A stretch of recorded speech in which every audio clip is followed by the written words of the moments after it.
The unit of R, yani journal gauge constant 8 STP is okay. Before going into the choices, कैसे आप इसको derive करेंगे और कहाँ से हम इसका पूछेंगे, तो look at this, P V is equal to n R T. अब यहाँ पे R की वैल्यू मालूम करनी है, तो N और T लेफ़्ट पे आके डिवाइड हो जाएंगे, तो R is equal to P V divided by n T. अब एस टी पी पे प्रेशर हम ATM में लेते हैं, वॉल्यूम है तो वो क्यूबिक डेसीमीटर या लीटर, और डिवाइडेड बाय पर मोल हो जाएगा, तो पर मोल पर केल्विन। तो एस टी पी पे इसका ये यूनिट बनेगा। Now looking at the choices, ATM DM cube पर मोल पर केल्विन हमें मिलेगा जो चॉइस डी है। This is the correct choice. At the same temperature and pressure the kinetic energy order of the given gases is okay. तो same temperature and pressure पे kinetic molecular theory का postulate है कि all gases have same kinetic energy. तो सारे gases का kinetic energy जब एक जैसे होगा, तो उस पोस्टुलेट के मुताबिक choice D is the correct choice.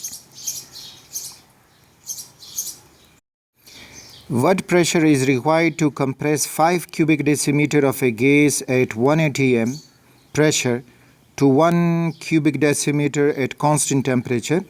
After solving, the product of pressure and volume will be okay. It is Boyle's law, और Boyle's law में ये है कि P1 will be equal to P2 P1 V1 equal to P2 V2। तो जब हम ये ऊपर कैलकुलेशन करेंगे तो हमें ये आंसर मिलेगा।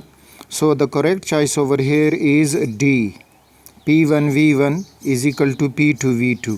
अब या बी में जब देखोगे तो P1 V1 is equal to P2 V2 is equal to zero. No, zero के बराबर वो नहीं आएंगे, कुछ वैल्यू ज़रूर रखेंगे, लेकिन before the change and after the change they will be same.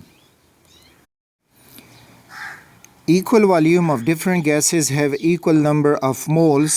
This is Avogadro's law.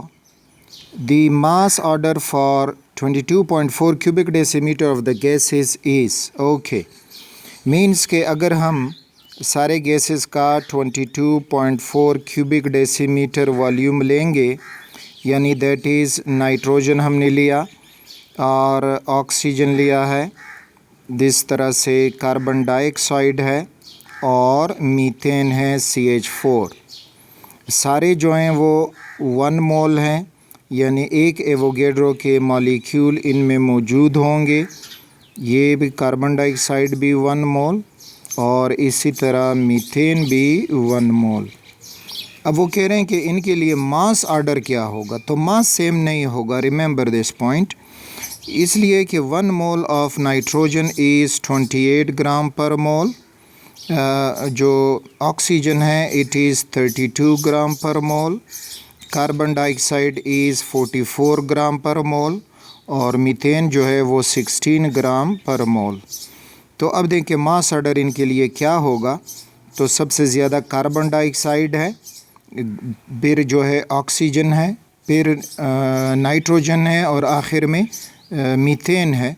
So we are seeing that we are matching to choice C, carbon dioxide greater than oxygen, greater than nitrogen and greater than methane.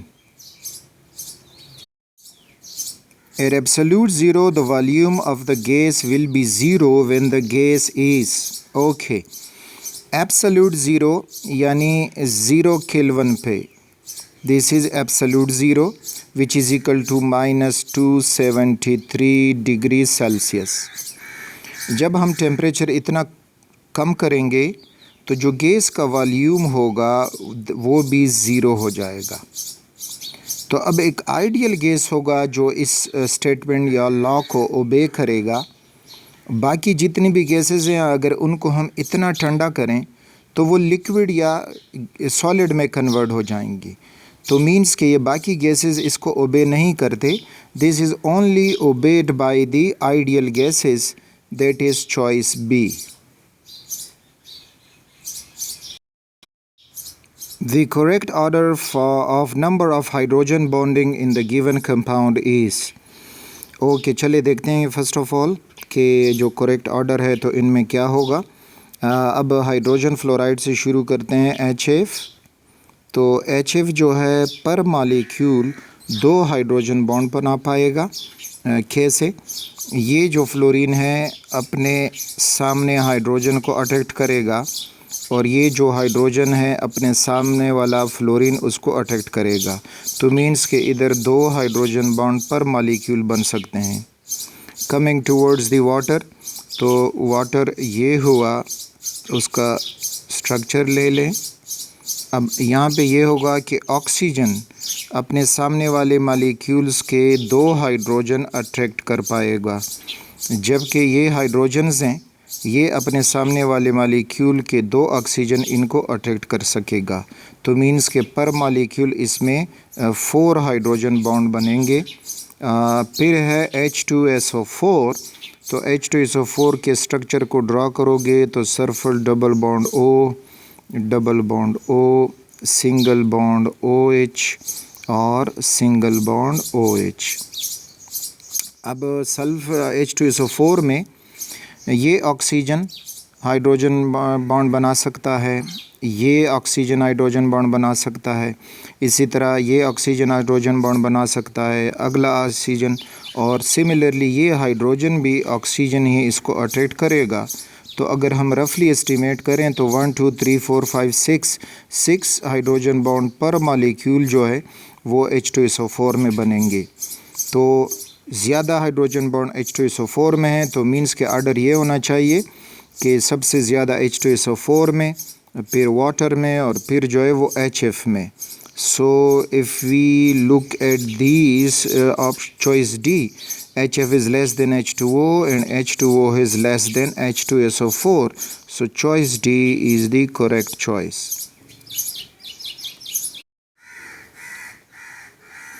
Correct evaporation order for the given compounds is, तो given compound हमें N-पेंटेन, neopentane और isopentane दिए हैं. तो let's see, N-पेंटेन जो है 1 2 3 4 5, ये N-पेंटेन हुआ. आइसोपेंटेन 1 2 3 4 और सेकंड कार्बन पे एक methyl group, this is isopentane. और नियोपेंटेन में ये दरमियान वाला कार्बन ले लें, 3 कार्बनों का एक चेन बनेगा और दूसरे वाले दरमियान वाले कार्बन पे 2 इस तरह से मिथाइल ग्रुप अटैच हो जाएंगे. अब जो N-पेंटेन है तो इसके साथ अगला मालिक्यूल इसके करीब तर आ सकता है. आइसोपेंटेन में अगला मालिक्यूल इतने करीब नहीं आ पाएगा क्योंकि ये ब्रांच्ड है, और इसी तरह से ये मज़ीद ब्रांचिंग इसमें हो गई है तो अगला मालिक्यूल क्लोजली नहीं आ पाएगा. तो इसका मतलब है कि अच्छा, पेंटेन नॉन पोलर है तो इसमें just London dispersion forces possible हैं. तो मीन्स कि इधर जो लंडन फोर्सेस हैं they are stronger in N-पेंटेन.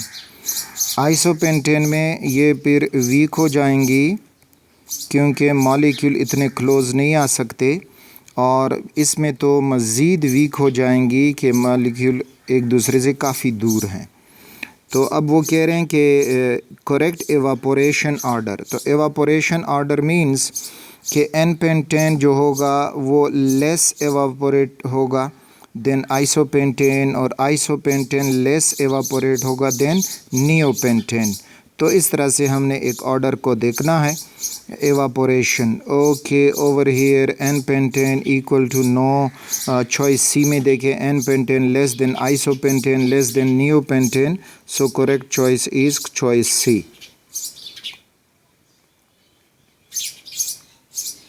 Okay, which sample of water will not evaporate? What do you think?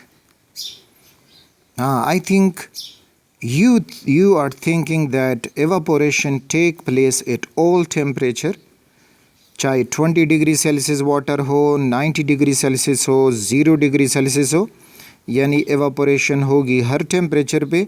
So we are getting correct choice is D. Okay, question है कि equation use to measure surface tension of a liquid is.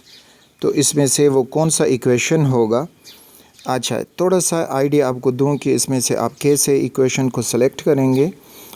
We know that surface tension of a liquid is directly proportional to its density dl and inversely proportional to nl number of drops.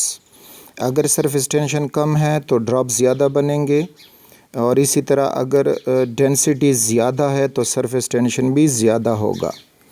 दूसरी तरफ इसको water के साथ हम compare करते हैं तो water के लिए भी यही इक्वेशन है कि surface tension of water is proportional to density of water and inversely proportional to number of drops of water. अब इन दोनों इक्वेशन को एक दूसरे पे डिवाइड किया गया है, तो जब ये डिवाइड होंगे तो equation 1 is divided by equation 2, यानी आर डब्ल्यू सॉरी गेमा डब्ल्यू, ये इक्वेशन 1 है, दिस इज़ इक्वेशन 2, तो इक्वल साइन लगेगा. अब जब ये होंगे तो डी एल है डिवाइडेड बाय एन एल है, और फिर नीचे आया D W divided by N W. अब इसको अरेंज करोगे तो you will get D L, और ये जो एन एल है ये ऊपर चला जाएगा. This is N L N W, sorry what I am talking, this is N W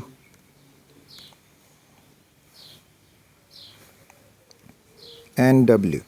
okay, अब यहाँ पे D L divided by N L, और ये जो D W divided by N W है तो ये हो जाएगा N W divided by D W, और फिर गेमा डब्ल्यू भी इस साइड पे आ जाएगा.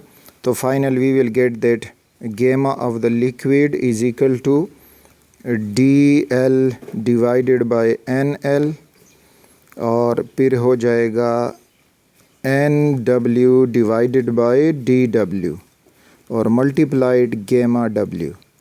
तो ये इक्वेशन देख लें, this will be our correct choice. So I think equation 1 D और N W divided by D W L W, और ये so you are getting correct choice is equation 1. The given figure, a liquid is dropping in the form of spherical droplet. This is due to, okay, एक liquid गिर रहा है spherical droplet की शक्ल में. तो कहते हैं कि ये किस वजह से, क्यों ये स्फेरिकल ड्रॉपलेट्स बनते हैं.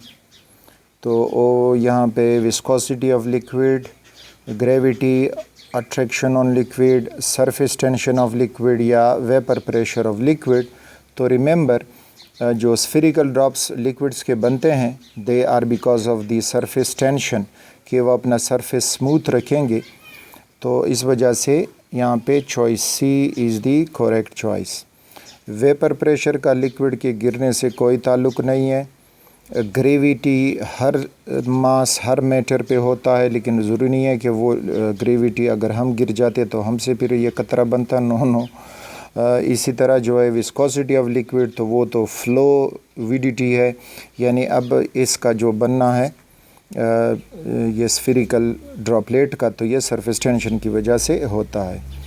Okay students, I think this was the last question of this test. So wishing you all the best.